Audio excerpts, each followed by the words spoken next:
Hello and welcome to part 2 of the new versus old comparison videos. In this part I will be looking at the Loyalist legions, and I'll be comparing the rules in the new book from the rules in the old book. So this is the new book. It costs a little bit more than the old book, and my experience is that there's less content in here. There's a lot of copy and paste. Units are typically cheaper than they were before, but they have slightly worse stats in most cases, but more hull points for vehicles. And they're spread over 14 different unit categories, as opposed to the previous book, which was 7. But that's what I covered in the last video, part 1, and I would check that out if you can. So in the Loyalist Legion section, it just has a, I don't know, waste of a page or something. It just has a couple of bullet points there about the Loyalist Legions. So again, like the last video, we will have the new book, new rules on the right, and the old on the left. Look at this. That's bit of a difference, isn't there? You see, you've got that whole page of text, and here you've just got a few bullet points. Kicks off with the Dark Angels. They are the first legion. The new book does actually have a very nice bit of miniature artwork, I guess you call it, with one of the Deathwing or the Cenobite. It starts off with a little bit of fluff and then talks about the armory of the Dark Angels, and we'll go through both of them. But the old book has, in my opinion, a better introduction and a little bit about the hexagrammaton unit subtypes, like the Stormwing, the Deathwing. Then it goes on to the Warlord traits, the Rites of War, quite a lot of Rites of War, and then the armory, whereas the new book is missing that. So armory wise, the new book splits it up with the blades of the First Legion, whereas the old book just gives you weapons of the Old Knight, so it doesn't split it up by blades and then plasma. The blades though, the Calibanite Warblade has lost a +1 in strength. Obviously you've got the initiative modifier and the attacks modifier, which you didn't really have on the previous edition, but the strength modifier, they still get a +1 strength. Their AP is still 3, and the damage is 1. They get breaching 5+, which I think is probably better than rending 6+, what we had before. And then straight under that, you've got the Tyrannic Greatsword. Unfortunately, it has the initiative modifier -1, so they are going to be a bit slower, which sucks. The strength modifier is still the same at +2, so is the armor penetration. But this time, obviously, they get the damage. Applied the kind of 40k damage characteristic on the weapons now. Special rules, just breaching 5+. That's really kind of sad. It's a big debuff there.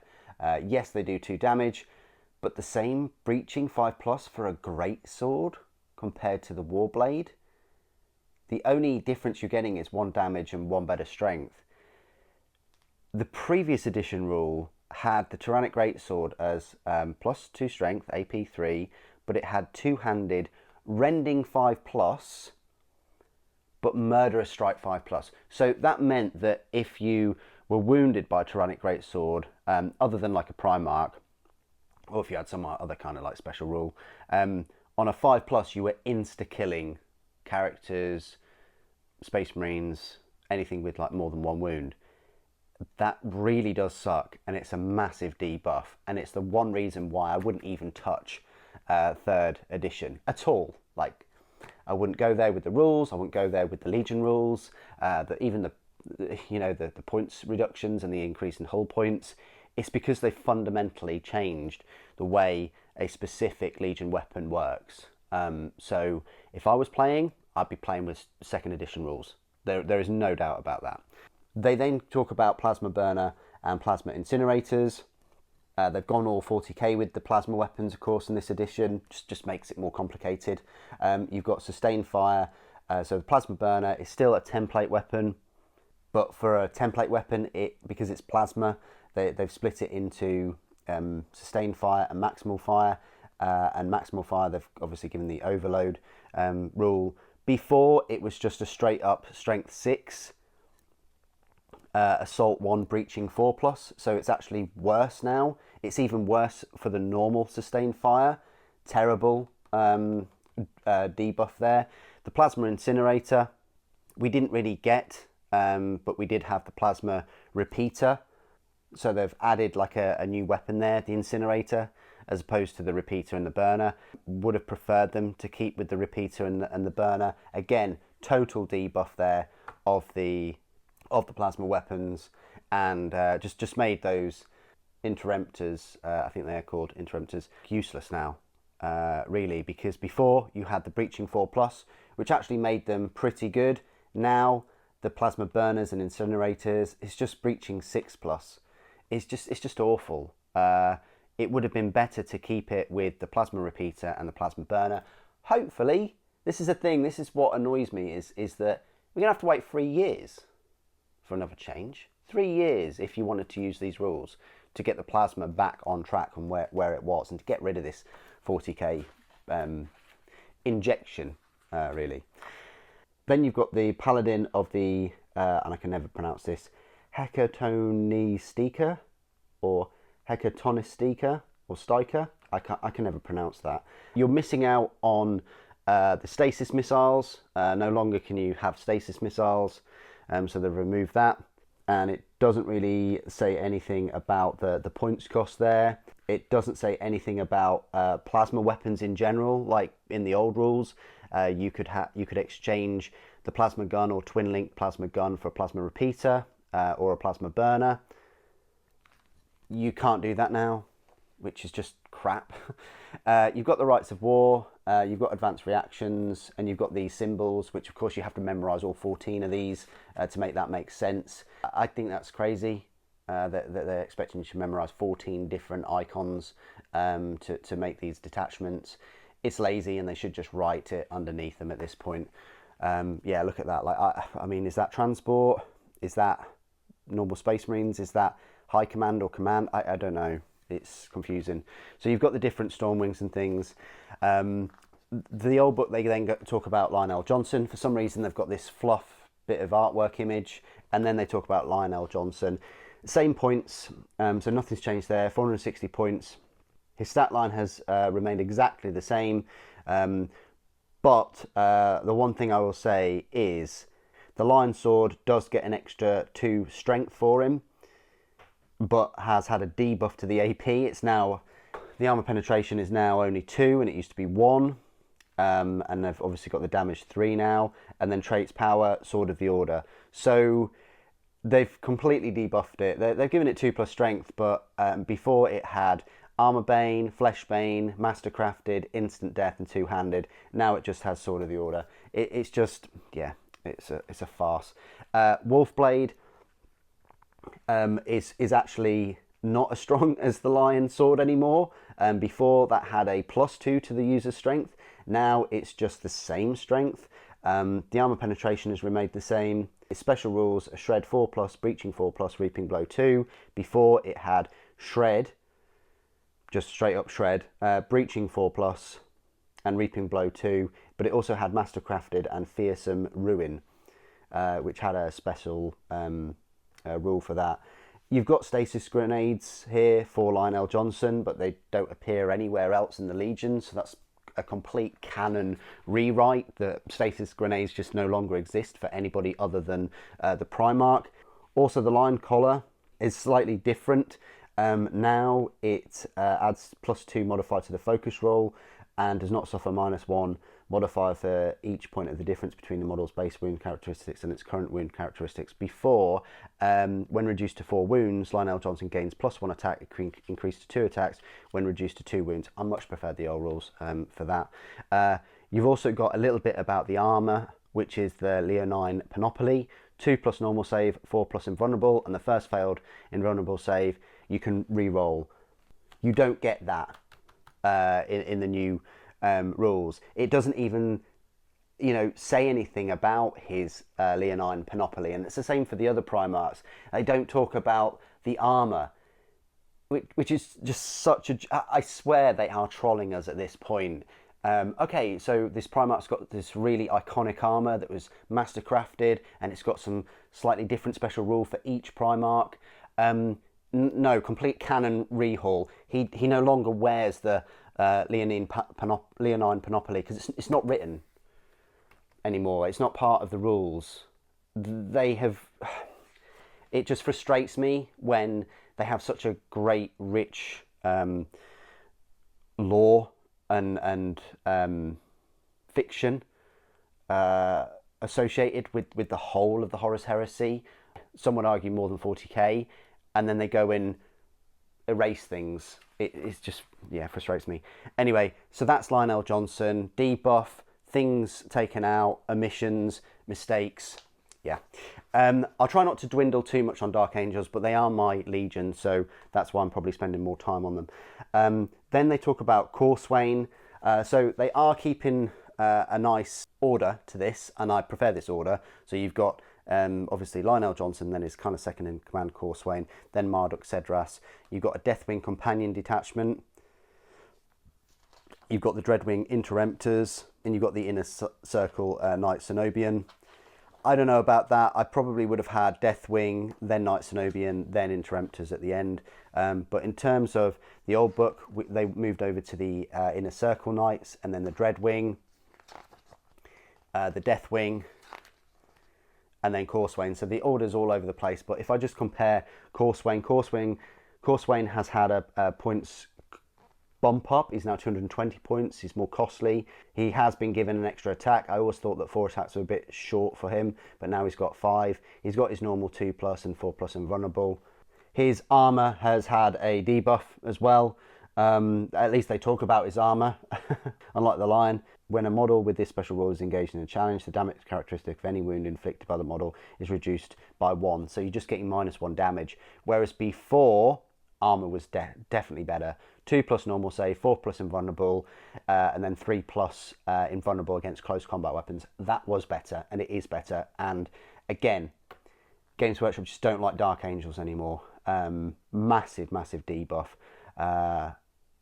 Again, no reason to use New Edition. His weapon, called the Blade, still has that... it gives him an initiative modifier of 1, which means he just attacks on his initiative 5. Strength modifier +2, same as before, but the armor penetration is worse now at 2 instead of 1. He's got damage 2, and he's got duelist edge 2, and that's it. Complete debuff. Before, he had two-handed, mastercrafted, duelist edge 2, but also murderous strike 4+.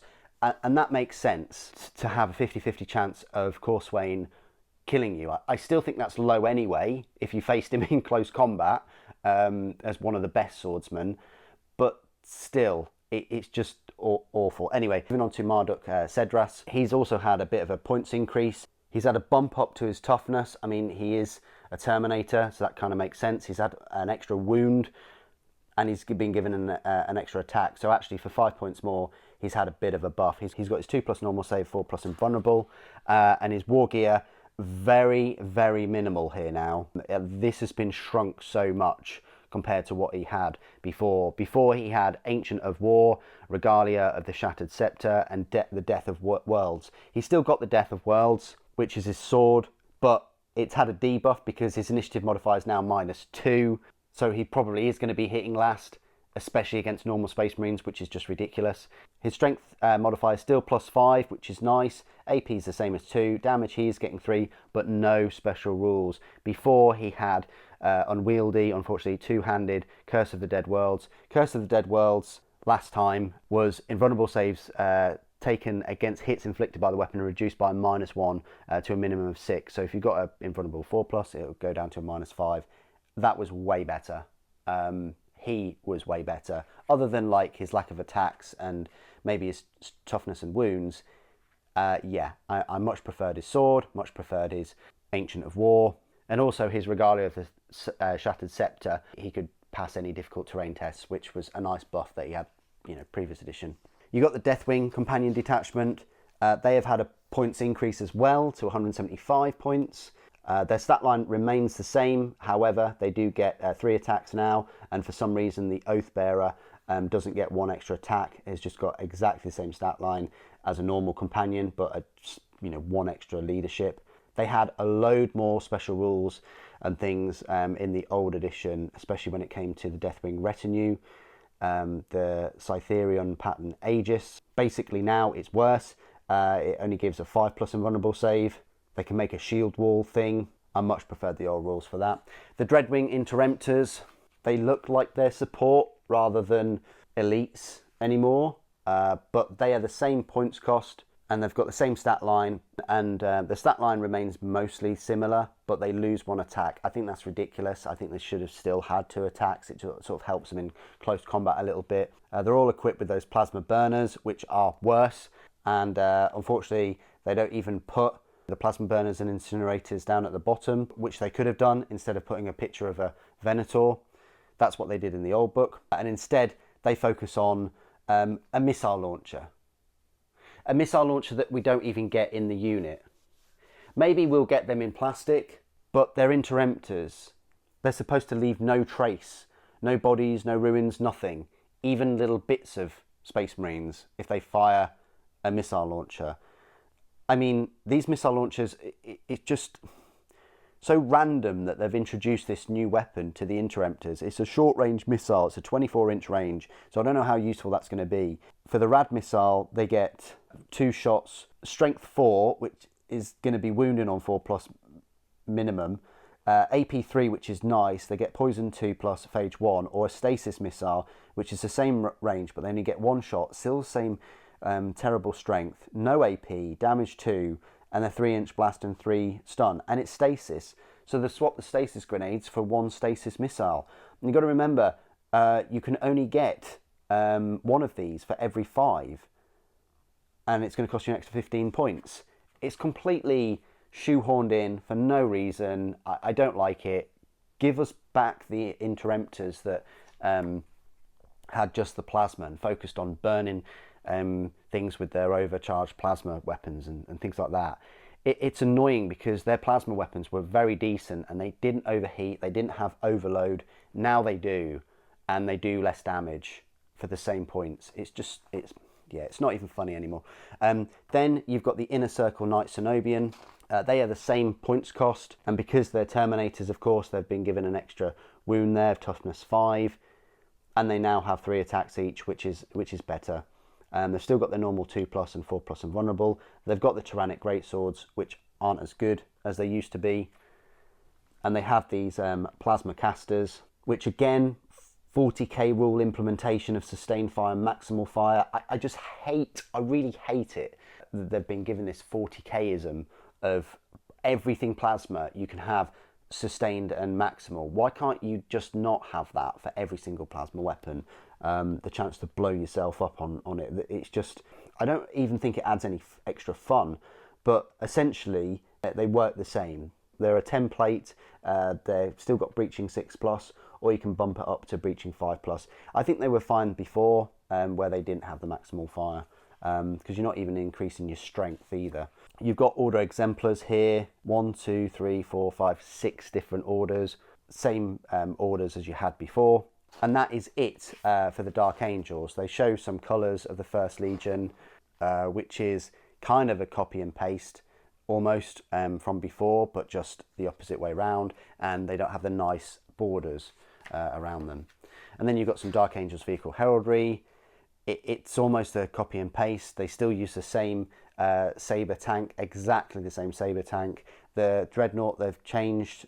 Instead of the Leviathan, which I preferred, they've got a Dark Angel specific Contemptor, and then instead of the Land Raider Spartan, they've now got a Cerberus heavy tank destroyer. I don't know, I preferred the old, especially with the borders as well. And then they've got like a showcase, which is almost a copy and paste, except for obviously we had Corswain in the meantime, so they put Corswain there, and the Interemptor has changed to just a Mark III new iron armour instead of a different Interemptor. Lionel Johnson's remain the same. Same tank, same Leviathan. And then White Scars. So I'm probably going to just skim over the rest of the Legions because I'm wary that I've spent like 20 minutes or so just crying about my Legion. but it's the same format that I preferred the old layout, where it gives you a little bit of information about white scores, gives you the sort of actions and things and reactions, whereas the new one just gives you a bit about the white scars and some artwork, and then go straight into the armory. Now, the armory of the white scars, I'll just quickly talk about that. They've completely removed the old scatterbolt launcher. I don't know if that was any good. It was like a flamethrower template and did shred, but it was nice AP4. They don't have that anymore, but they do still have the power glaive, and it works similar to what it did before, but it now has this impact AP special rule. They still have the Cyberhawk, but they also have this Sagiar Mazin, which gives them the expendable 2 rule. You've got the Rites of Wars and the different detachments, and then you go on to Jagatai Khan. Jagatai Khan, same points cost, although now he's completely ditched his Sojutsu pattern void bike. He no longer has a void bike at all. They've completely done away with that, which is, well, it's understandable because he didn't really have a model for his jet bike, but I still would have liked to have seen that in the new rules with a different stat line. But either way, the Siege of Terror must have done him something dirty, because he's now slower. He can't dance as fast. He's only movement 8 inches, whereas he was a movement of 9. And he's also slower as well. His initiative is 7, and it used to be 8. I still think it should be 8. They have given him 1 extra attack, so he's quite meh now. He's still got his normal 2+ and 4+. Again, no mention of his armour at all, which is very iconic. It's called the Wildfire Panoply. 2+ save, 4+ invulnerable, and then a 3+ invulnerable during both movement and assault phase, which is very, very nice. He doesn't have that no more. He doesn't actually own any armour anymore, according to Games Workshop. His White Tiger Adao, though, that's his blade.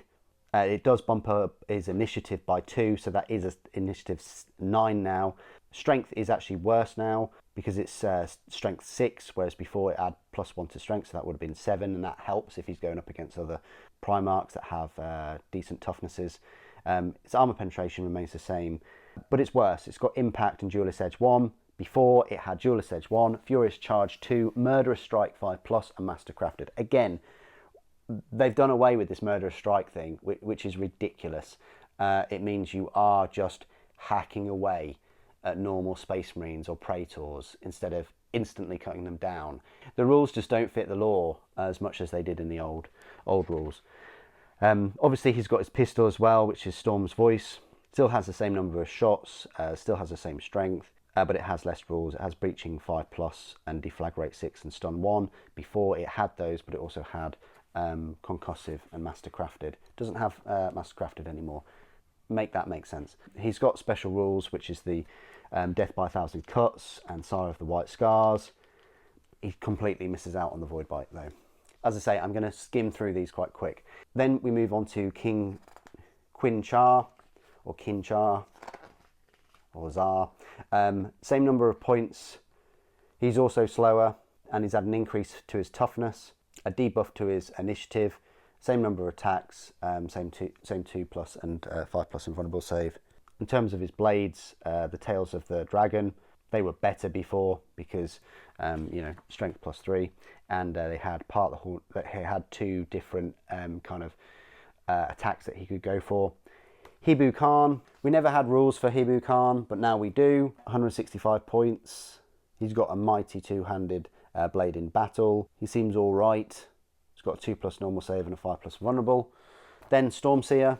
Again, we never had rules for the Stormseer. It's kind of a librarian adept, 95 points, quite straightforward. And then you've got a little bit about sort of psychic powers in a way. You've got Storm Calling, Unseen Bolt, Call of the Wind, and then all of those special rules. You've got the Golden Keshig, 140 points, same points cost as before. They are a bit faster though now. They're 16-inch movement speed, and they do have way more attacks. They've got 3 attacks as opposed to just 1 attack before. I think 1 attack before was just silly. They've got the Kontos Power Lance still, which increases their initiative modifier by 4, so their initiative is going to be 8. It's crazy. So they most likely are going to be attacking first. The strength modifier is +5, which is worse than before because it was strength 10, and the arm penetration is 3, which is way worse than what it was before, which was a 1. Also only has impact, AP and armor bane, whereas before you had ungainly, lance, brutal 3, sudden strike 4 and two-handed. And they're also equipped with a scatterbolt launcher, which is not included in the rules right here. Yeah, isn't a mission. The Ebon Keshig, 200 points, same points cost. They are slower, 7 inches, better toughness at 5, and they have the same attacks, still 2+ normal, 5+ invulnerable. And then their Kaizagan Assault Speeder, which you had before. It's the same points cost. It's a bit slower now at 14-inch movement, and the rest of the stat line seems the same. And then the new book goes into the White Scars Assault Legionary for some reason. So there are more units in the White Scars section now, and then you've got the colours of the 5th Legiones Astartes, so kind of like 3 bits of artwork there. And then you've got the armory, which is almost a copy and paste, except for instead of the land speeder, which would have been better, they've just got the Rhino. And then you've got a showcase.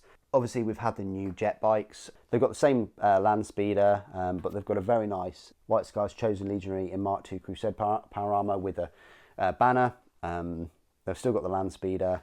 I'm not sure why, but they've shoehorned in a White Scars Saturnine Terminator, which I think doesn't really work for White Scars, but prove me wrong. Then we move over to Space Wolves.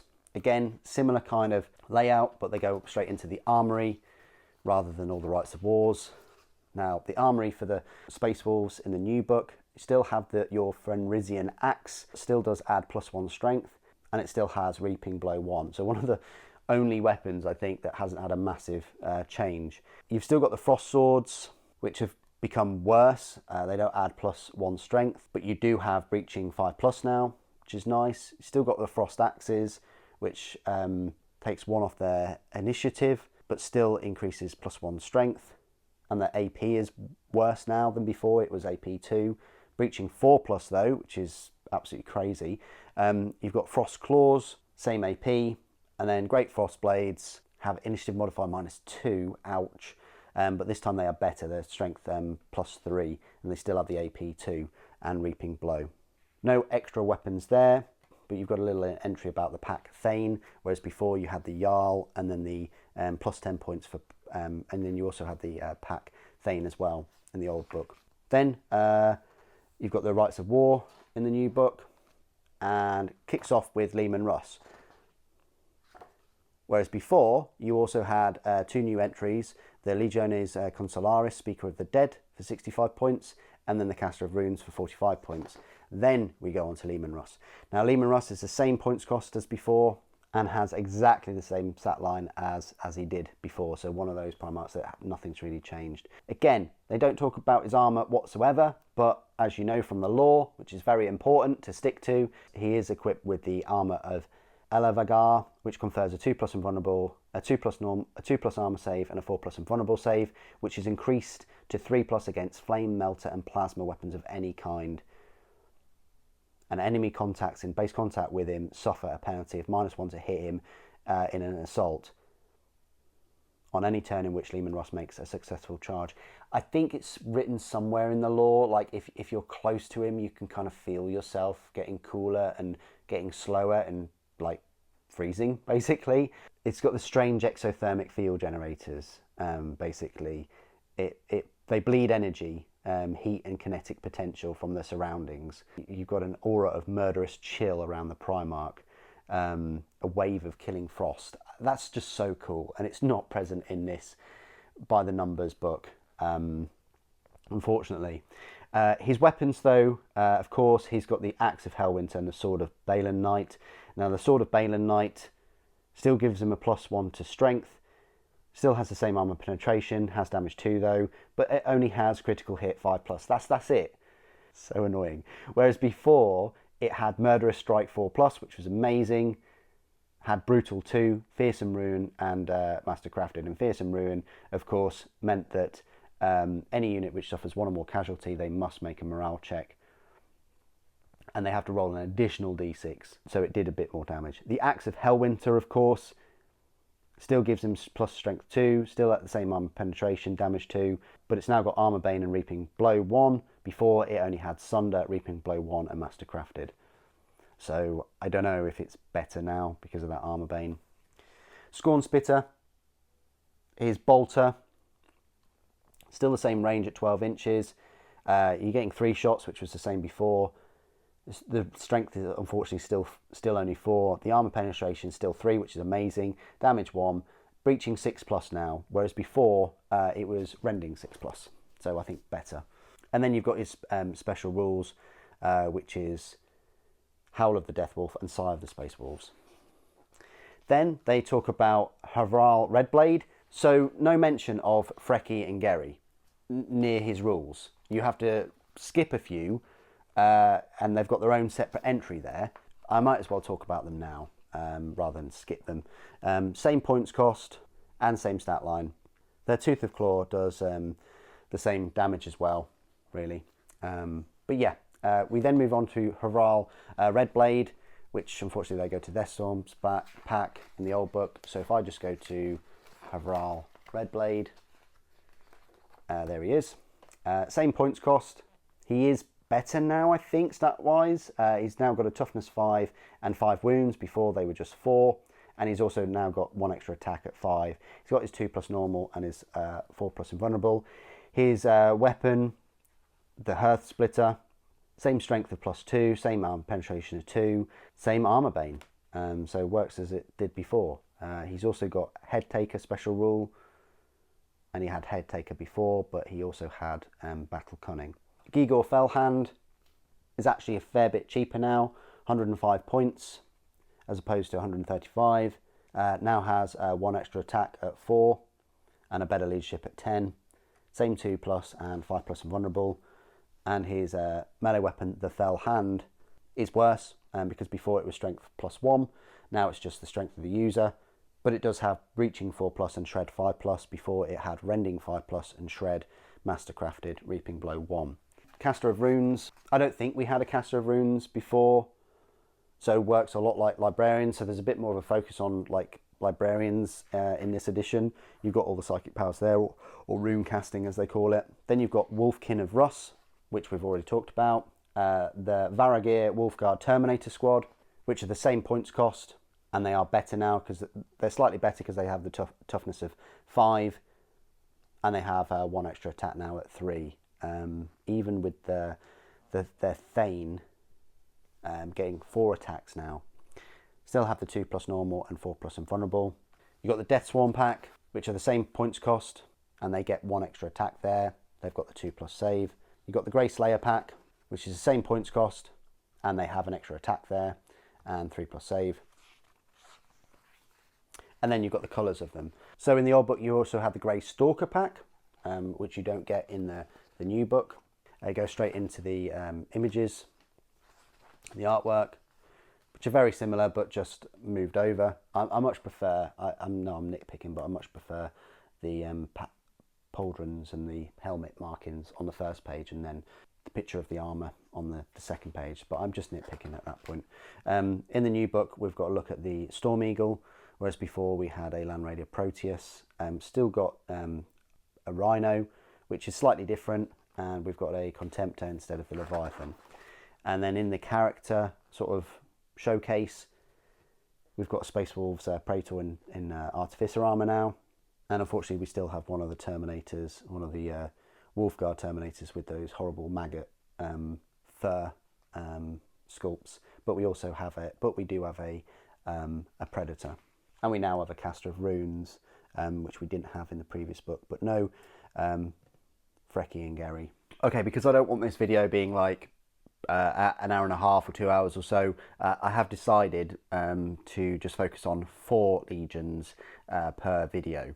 So I've broken this part into 2 subparts, I guess. So the 4th legion, and the final one I'll be talking about in this particular video, will be the Imperial Fists. So again, similar format as before. The old book, you've got the Disciplines and Resolves and the Vaults and the Lords of the Imperium. The new book, you've got a little bit of fluff and then straight into the armory. So if we just move forward, like you've got the Rights of War in the old book, and then you've got the armory.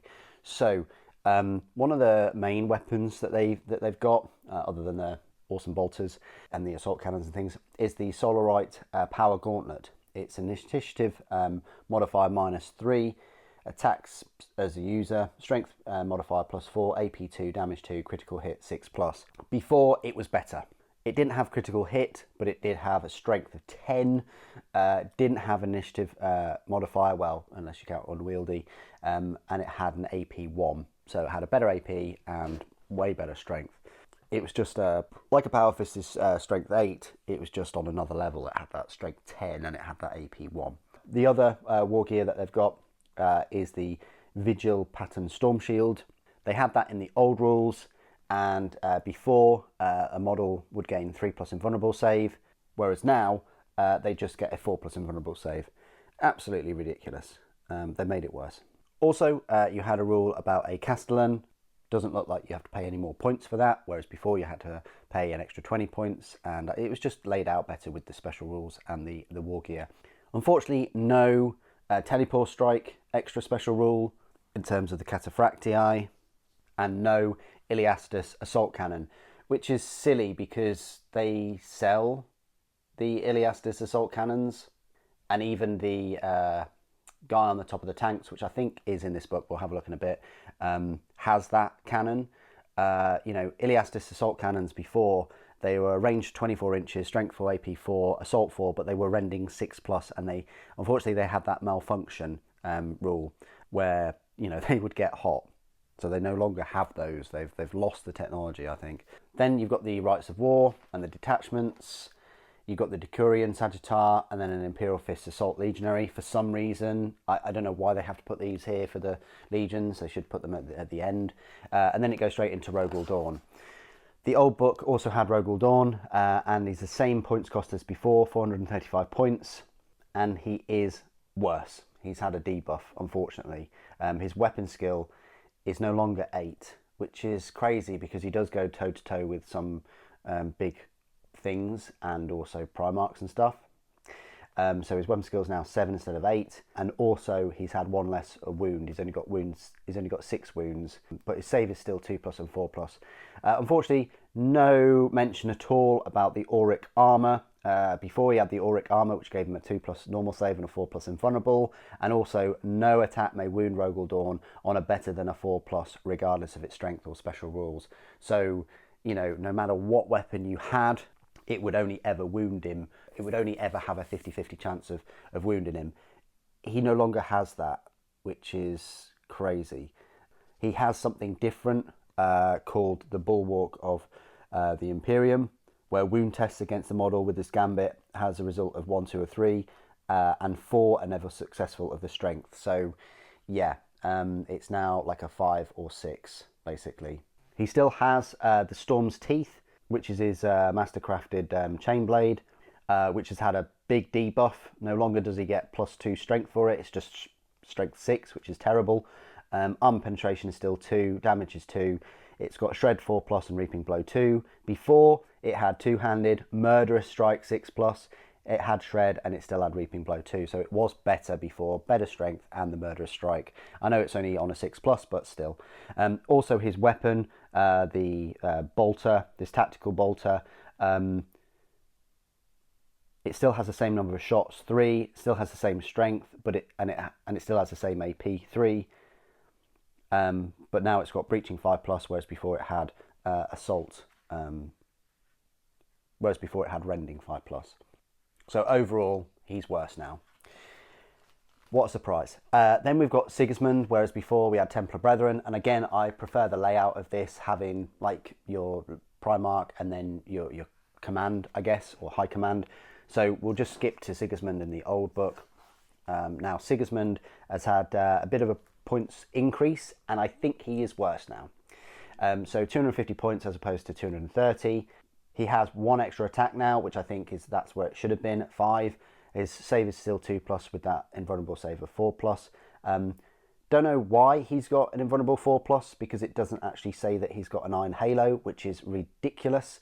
Whereas before it actually said, yeah, he's got an iron halo.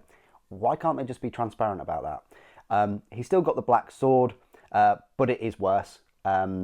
Before, it was strength +2, which would have been 6, still strength +2, still armor penetration 2, but now it has critical hit 6+ and duelist edge 2, whereas before it had two-handed, instant death, mastercrafted.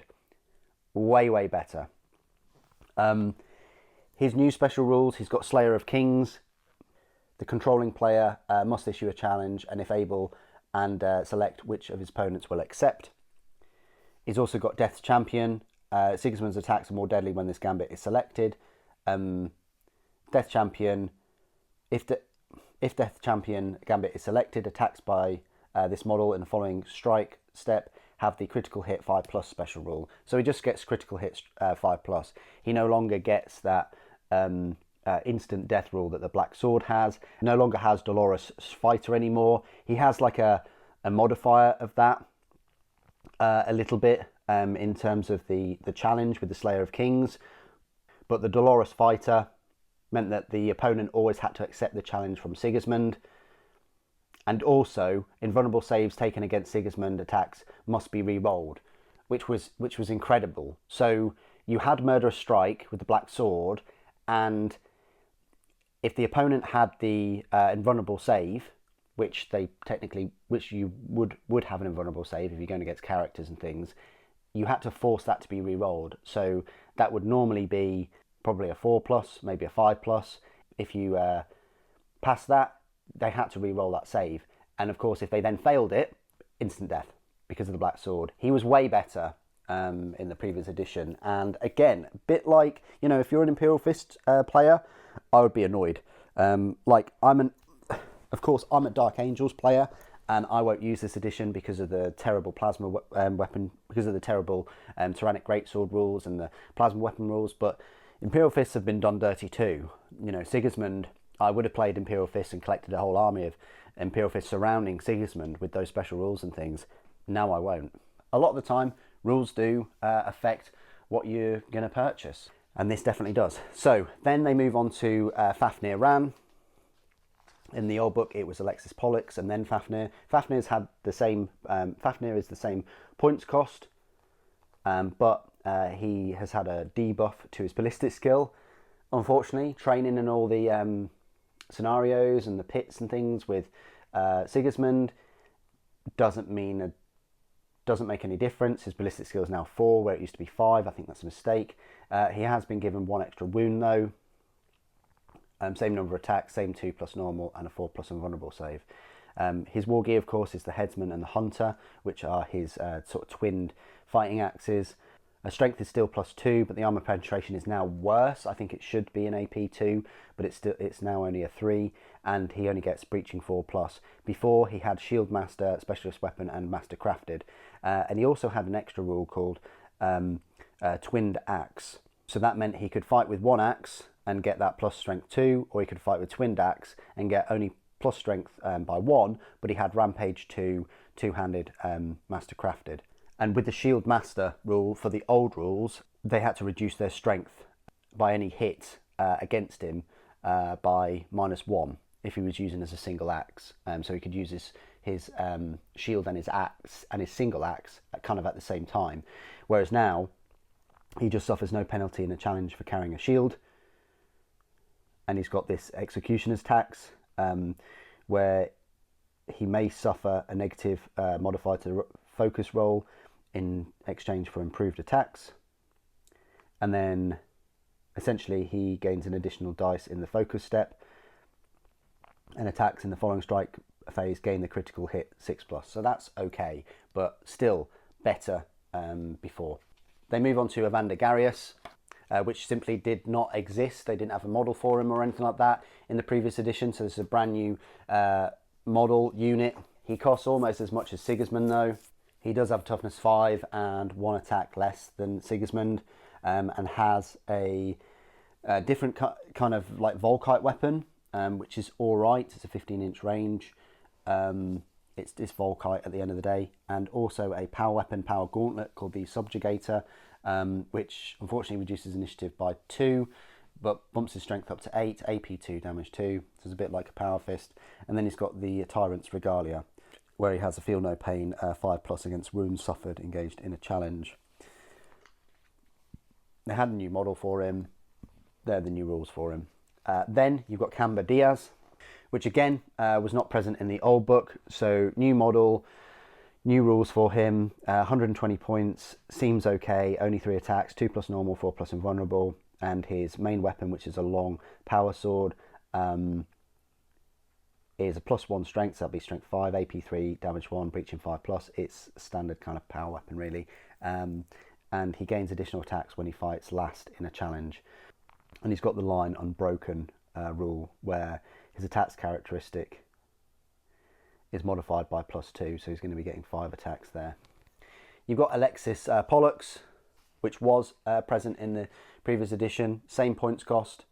He's now had a debuff to his strength. He was a nice strength 5, and I think Alexis Pollux should be a strength 5, but he's now only strength 4. He's got the same stat line, and he's got his save of 2+ and his 4+ invulnerable save. That's because he's in that Terminator armor. Not sure why he's got a 4+ invulnerable. Doesn't say he's got a 9 halo.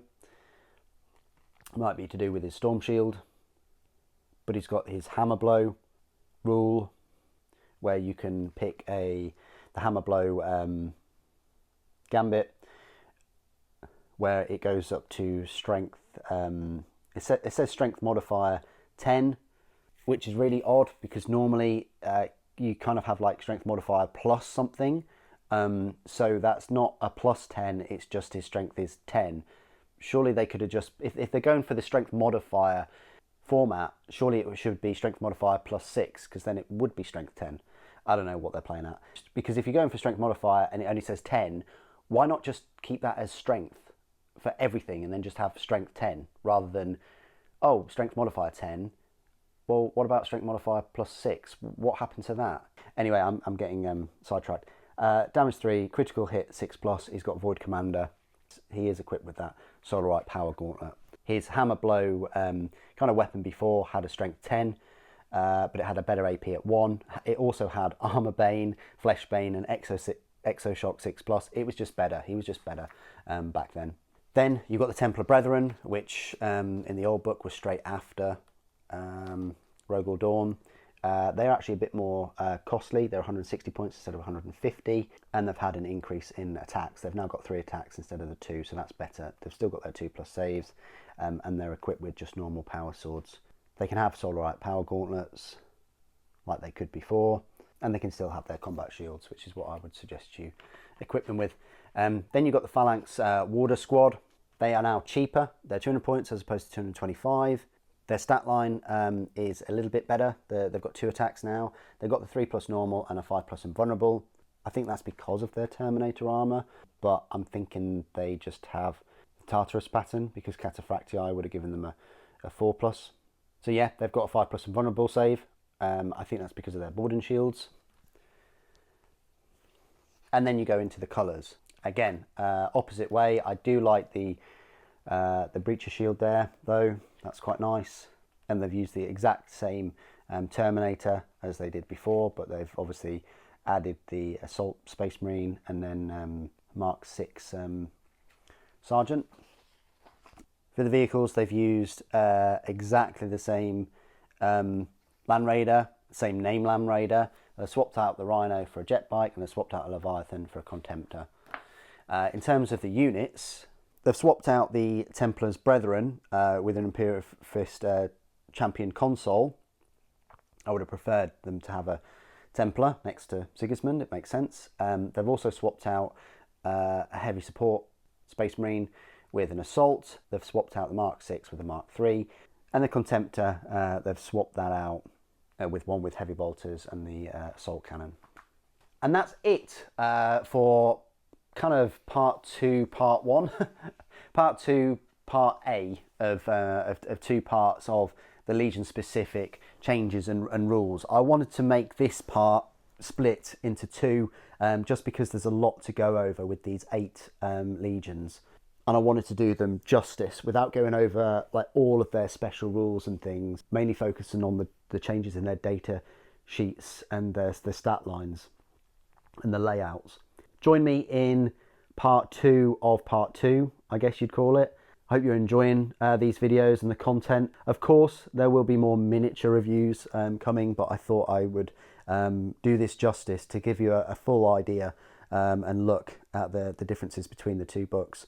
In the next part of this series, I will be looking at the final 4 legions, which will be the Blood Angels, the Iron Hands, the Ultramarines, and the Salamanders. Thank you for watching. The Emperor protects.